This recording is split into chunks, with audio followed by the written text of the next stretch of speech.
If you ask a disagreeable person what they want, they'll tell you immediately. They know exactly what they want and how to get it. This directness is part of their personality. They aren't afraid to pursue their desires and assert their needs, even in the face of opposition. On the other hand, agreeable people, especially those who are highly agreeable, often struggle to even figure out what they want. They've spent so much time focusing on what others need, constantly trying to make others feel comfortable and happy, that they lose touch with their own desires. It's not that agreeable people don't have wants or needs. Rather, their natural inclination is to put others first, often at the expense of their own interests. Over time, this can result in feelings of confusion and frustration as they find it difficult to prioritize themselves in situations where they should. While being agreeable can have its advantages, especially in social or team settings where cooperation is key, it's not the best approach if you want to build a successful career. In professional environments, you often have to advocate for yourself, set boundaries, and assert your needs in a way that doesn't always come naturally for highly agreeable individuals. In general, men and women are similar in terms of agreeableness, but at the extremes, they differ significantly. The most agreeable people are typically women, and the most disagreeable are generally men. This gender difference is particularly evident at the far ends of the spectrum. Most people fall somewhere in the middle when it comes to agreeableness, but it's often the extremes that matter most. These extreme ends of the spectrum can have significant implications for behavior, especially when it comes to interactions with others. This difference in temperament is reflected in society. Men make up a larger percentage of those in prison, and studies have shown that the best personality predictor for incarceration is low agreeableness. Those who score low on agreeableness tend to be more callous, less empathetic, and more focused on their own interests, which can lead to poor decision-making and a disregard for social norms. You might think that the opposite of politeness and compassion is something like cruelty or malice, but I think it's more useful to frame it as a matter of negotiation. While agreeableness is often associated with kindness, compassion, and concern for others, the opposite isn't necessarily aggression or hostility. Instead, it's a mindset that prioritizes self-interest and negotiation. If you're highly agreeable, you'll often advocate harder for others than you will for yourself. You might sacrifice your own needs to meet the needs of others, which can leave you feeling unfulfilled or even resentful over time. Disagreeable people, on the other hand, are more likely to look out for their own interests first, and they tend to assert their needs more forcefully, even when doing so might make others uncomfortable. The challenge for highly agreeable people is learning how to negotiate for themselves, how to stand up for their own desires and protect their boundaries without feeling guilty or selfish. Their natural tendencies make them more vulnerable to manipulation because they have a tendency to put others' needs before their own, often without realizing it. Over time, this can erode their sense of self-worth and lead to feelings of being taken advantage of or overlooked.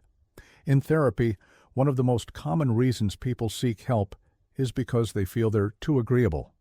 These individuals often have a hard time speaking up for themselves or asserting their boundaries, and they might find themselves in situations where they're constantly giving but never receiving. A large part of therapy for these individuals involves assertiveness training, which in reality is about learning how to negotiate on their own behalf.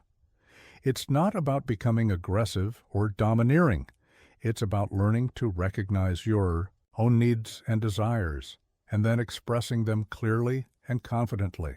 I tell highly agreeable individuals, especially those who are also conscientious and responsible, to speak their minds and be truthful, even if what they say is harsh, because it's often necessary. Being truthful and clear, even when it's uncomfortable, is a vital skill for ensuring that they're not taken advantage of or left feeling unappreciated. Agreeable people don't like conflict, and this aversion to conflict is one of the core aspects of their personality. They would rather avoid confrontation than engage in it, which can lead to them suppressing their own needs in order to keep the peace. However, avoiding conflict might seem like the safer option in the short term, especially in high-intensity situations, such as dealing with children or when navigating delicate social dynamics. The problem, however, is that avoiding conflict doesn't always lead to the best outcomes. In fact, it can allow issues to fester and grow, sometimes leading to resentment or dissatisfaction that, over time, can be even more destructive than addressing the conflict directly. When disagreeable people engage in conflict head-on, it can often resolve issues more quickly and lead to a sense of relief. But for agreeable people, it's about learning when and how to engage, when to hold firm and assert their needs, and when to compromise for the greater good. In the long run, highly agreeable people must learn the art of balancing their natural tendency to prioritize others with the ability to advocate for themselves. It's not about turning into a disagreeable person. It's about finding a healthy balance between empathy and self-assertion. By doing so, they can build stronger relationships, improve their self-esteem, and ultimately achieve more in both their personal and professional lives. However, avoiding conflict isn't a good long-term strategy, while it may seem like a peaceful and pragmatic approach in the moment. There are certain situations where issues need to be addressed head-on because they won't resolve on their own. Conflict, when handled appropriately, can be a powerful tool for growth and problem-solving. Disagreeable people, when properly socialized, tend to be forward-moving, determined, and resilient. These traits can be advantageous in many areas of life. However, if these individuals aren't socialized well by the age of 4, they may face significant social challenges. Early socialization is crucial because, without it, they are more likely to experience rejection and alienation from their peers, which can lead to long-term social issues. As children grow, their ability to form healthy, meaningful relationships hinges on early guidance and conflict resolution skills. As for boys, their aggression tends to increase with the onset of puberty due to rising testosterone levels.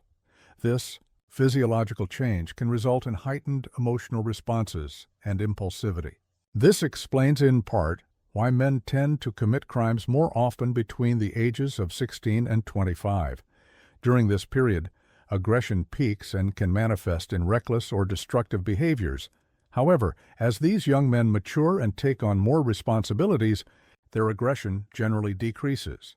They begin to gain control over their impulses and channel their energy into more productive pursuits, such as work or family life. This type of aggression is often linked to predatory behavior, something more common in male animals, such as bears, who tend to avoid direct involvement with their young. Male predators are wired to be solitary and independent, focusing on hunting and survival. In contrast, maternal instincts are much stronger in female mammals. Female animals often invest more time and care into nurturing and protecting their offspring. These differences in nurturing behavior can help explain why men and women exhibit different behavioral tendencies, which can also be observed in human relationships. For personal growth, it's crucial to engage with people who have opposing viewpoints. Doing so not only challenges your own perspective, but also helps you broaden your understanding of the world. Exposure to different ways of thinking can deepen your empathy and open your mind to new experiences. For example, an introvert can learn a great deal by observing an extrovert and vice versa. While introverts tend to enjoy solitude and introspection, they may gain valuable insight from extroverts who are more outgoing and sociable. Disagreeable people, especially those who struggle with relationships, can benefit from practicing small acts of kindness. These small gestures help to develop empathy, prevent alienation, and foster positive connections with others. If you're trying to adapt to life, it's essential to align your career and lifestyle with your temperament. Working against your natural inclinations can be mentally and physically exhausting. For instance, if you're an introvert, a job that requires constant social interaction may drain your energy. On the other hand, an extrovert who works in an isolated, solitary environment may feel stifled. However, it's also important to develop skills that are opposite to your personality traits. By doing so, you equip yourself with a wider range of tools to deal with various situations. For example, if you're an extrovert who thrives on social interactions, try to practice active listening and develop patience. Conversely, if you're an introvert who prefers to stay in the background, try learning public speaking or assertiveness skills. These strategies will not only help you grow as a person, but also give you the ability to navigate different social and professional landscapes.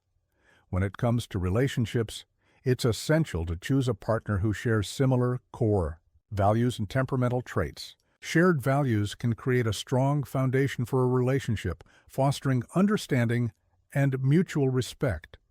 However, it's also important to find someone who offers a different perspective. Relationships can become stagnant if both individuals are too similar, as this limits personal growth. Significant differences in core traits, such as openness or conscientiousness, can cause friction. But this friction can be constructive if both partners are willing to understand and learn from are essential components of personal growth. Life is not about avoiding discomfort or challenges, but about embracing them with the right mindset. By doing so, you can foster more meaningful relationships, develop valuable skills, and find a greater sense of fulfillment.